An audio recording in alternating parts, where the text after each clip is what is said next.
So to review, the bottom line is that the required areas of a transition PLAAFP are post-secondary education and training, employment, and independent living, which includes home living, recreation, leisure, and community participation.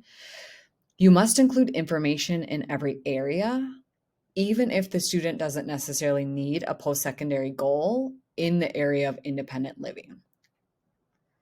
So just to clarify, post-secondary education and training and employment are required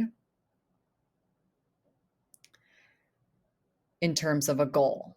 Post-secondary education, training, employment, and independent living, all three of those areas are required for the PLAAFP. We need to discuss those needs and those strengths.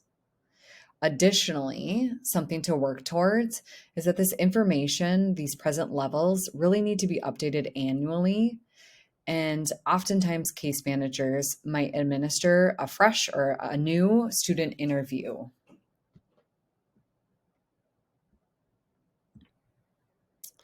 Of note on CMR, there's a great go-to tool, which is called Transition PLAAFP. I'm just going to highlight over that because I think there's some good pieces of information in there. If you're on the PLAAFP page, you're going to go ahead and click Pick Template, and then click Insert next to the Transition PLAAFP template.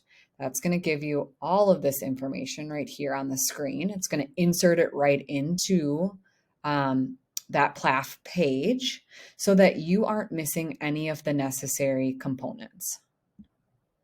Okay, and so additionally, to clarify, there's two areas that you could technically write this information in, two areas in the IEP that you could. The first one being the present level page or on the goal page. It just needs to be written in one of those locations, so it just needs to be written once. Most of the case managers prefer that present level page. It really just helps it stand out so you're not going to miss any of those elements that are in that template. So we're going to go ahead and take a look at what this looks like in a mock student on SpEd Forms. All right, I've navigated to SpEd Forms. I'm in one of my mock students. Go down to Service Plan, click on IEP. Okay, so I see all of my IEP areas right here listed. And in this case, I'm going to go ahead and click on present levels. Just like I mentioned earlier in this video, I like the way that it lays out so that I ensure I'm not missing any of those legally required components. Presents really nice and it's easy to read. So in this case, I'm going to go ahead and pick template.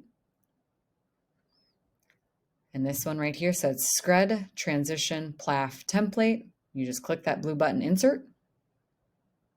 Okay.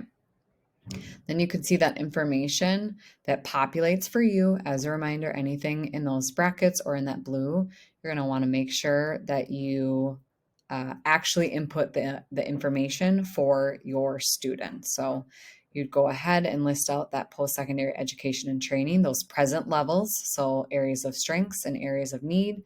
Same thing for employment, home living, community participation, and recreation and leisure.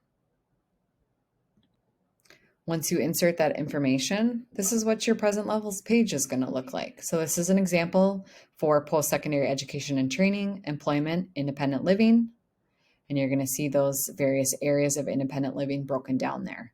We're going to include information in all of these areas, and I'm going to pull this information out of the comprehensive evaluation, the most recent comprehensive evaluation. I'm going to use this information to identify strengths and areas of needs, and I'm going to update these present levels annually as well so that I can best understand and communicate where the student has those strengths and those needs.